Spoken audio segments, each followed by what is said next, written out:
Welcome to Meeple Mentor. I'm Jared, and we're about to play Acquire. Let's take a look. I'll show you how. I'm using my original copy from the 70s, though the game has been published countless times throughout the decades. The latest edition is from Renegade Game Studios, released in 2023. The rules haven't changed much, which speaks to how great the game really is and how well it's held up. There's also 2-player variant rules, which I'll detail at the end as well. Feel free to pause the video as needed to follow along with your copy of the game. My goal is this video can not only teach you to play, but can be shown at the game table to help set up and teach the game at your next game session. As part of that goal, I've added chapter timestamps in the description to the different sections of the tutorial to easily recap relevant rules for you. Make sure to subscribe and hit the notification bell below the video so you don't miss any of my latest content.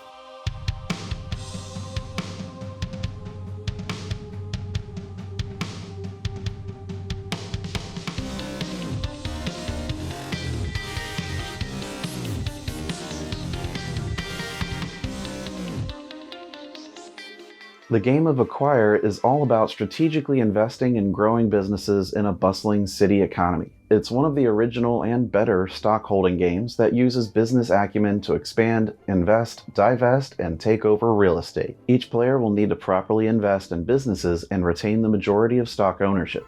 Using tile placement, businesses grow and even merge, giving owners bonuses to reinvest. Having a larger company take over yours means you have to cash your stock in for its value or trade them in 2-for-1 for the new larger business. Acquire the greatest wealth by the end of the game to win.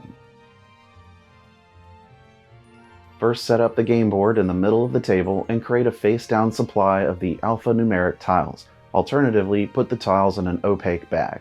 Choose one player to be the banker to keep the money near them and handle the transactions with the bank and companies.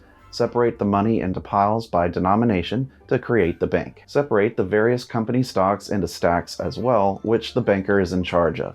Each player should take an information card and $6,000 made up of 4 $1,000 bills, 3 $500 bills, and 5 $100 bills.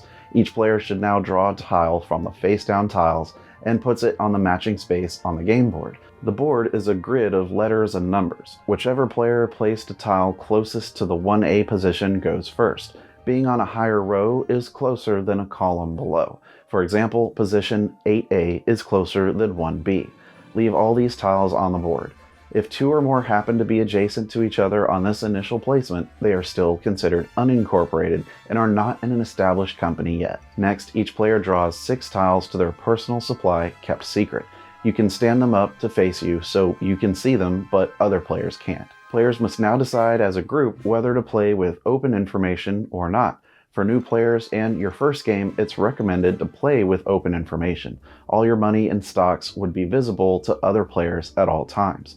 If hidden, the game becomes more challenging, as you must try to remember what stocks everyone has purchased and what their monetary position is at any given point. Regardless of the way you play, at any time in the game, players can ask and find out how many stocks of a company are unpurchased. You're now set up and ready to play.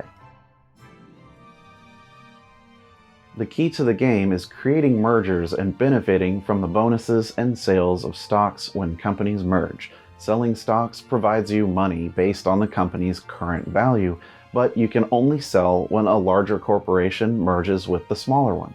Players take turns placing a tile and buying stock. Turns continue until a game end condition is triggered. Either all the active corporations are safe, made up with 11 or more tiles, or a single corporation has 41 or more tiles. The first thing to do on a player's turn is to place one of their tiles on the board on its matching space. A tile on the board alone, or otherwise not connected to an existing corporation, is considered an unincorporated tile. After placing a tile, if the new tile forms a connection with existing tiles, it joins with that corporation. Adjacency is orthogonal only, never diagonal. When creating a connection to a single tile, that player has formed a new corporation. That player is known as the corporation founder. A connected group of orthogonal tiles are all part of that corporation, increasing its size. The founder of a corporation gains 1 free stock card of the new corporation. After a player places a tile on their turn, they may buy stocks from any active corporations. There are 7 possible corporations, but a corporation is only active if it's been established on the game board. Players are limited to purchasing up to 3 stock cards per turn. The stock cards are limited to what's available from the bank supply. Each one has 25 stock cards. Buying stock is always optional. The price of a stock is determined by checking its name on an information card and looking at the chart. Count up the number of tiles that make up that corporation on the game board and refer to the price for that number for that corporation name. Pay that amount to the bank to buy 1 share of stock. Players who run out of money can't buy stock. There are no loans in the game at all. To finish up your turn, draw a new tile to your supply to replace the one you put on the board. At this point, if you find that you have any permanently unplayable tiles, put those unplayable tiles face up to the side of the table and draw an equal number of tile replacements. This can only be done once per turn, so if you draw new tiles that are also unplayable, you'll have to wait until the next turn to discard them. Unplayable tiles are ones that would merge 2 or more corporations that are deemed safe. A safe corporation is one that has 11 or more tiles connecting together. These are no longer in danger of being taken over. Most often, playing a tile doesn't do anything until later in the game when there's more chance of matching up with existing tiles on the board. A player creates a new corporation of their choice when placing a tile next to an unincorporated tile. From the available corporations, choose one and take the building marker for it and put it on top of any one of the corporation's tiles. The founder then gains 1 free stock card for it as a bonus. Only 7 corporations can be established in the game, so any tile that would make an 8th cannot be played. Do not discard the tile though, since it could be played later if a merger makes a corporate building marker available again. Whenever a player places a tile so that it connects 2 or more corporations, a merger takes place. The bigger corporation absorbs the smaller. The merging tile doesn't count for either corporation when counting the sizes of each. If the corporations are the same size, the merge maker decides which one survives. The surviving corporation absorbs the defunct one, so you'll remove its building marker from the board. It becomes available again to be established by another player later as a new corporation. A safe corporation is one that has 11 or more tiles as its size. Safe corporations cannot be absorbed, but may merge and absorb a smaller company. 2 safe corporations can never merge with each other. Any tile that would merge 2 safe corporations becomes permanently unplayable and can be discarded and replaced at the end of the player's turn. At the moment of merging 2 corporations, all players reveal how many stocks they own in the defunct company. The players holding the most and second most stock in the company are declared majority and minority stockholders. A bonus is awarded to each player. In a tie for majority, add the bonuses for majority and minority owners and divide evenly, rounding up as needed to the nearest $100. If a single player owns all the stock in the company, they get both bonuses. To find the bonus amount, look at the information card for the defunct corporation to the number of tiles they have. Look across at the majority and minority bonus amounts. All the bonus money comes from the bank and awarded accordingly. After bonuses are paid out, each player with stock in the defunct company gets to choose what to do with their stock. Starting with the merge maker and going clockwise, players can hold, sell, or trade their stock cards. To hold their stock, they keep the stock in the defunct company in hopes that the corporation is started with that name later. To sell the stock, players can return any of them back to the stock market supply to collect money for its market value. The stock price for each is based on how big the corporation was before the merger. Take a look at the information chart for that corporation to reference the price. Collect that amount per stock sold. Lastly, you can decide to trade stocks. For every 2 stock cards traded, you get 1 stock in the surviving corporation. Stock supplies are limited to what's available, so it's important you do all the stock decisions in order. Players can choose how much stock to keep, sell, or trade in any combination. During mergers are the only time stocks can be sold or traded. You may not want to invest a lot of money in a corporation on the edge of the board, as it has less room to expand and is less likely to have tiles that will be placed adjacent to any of them.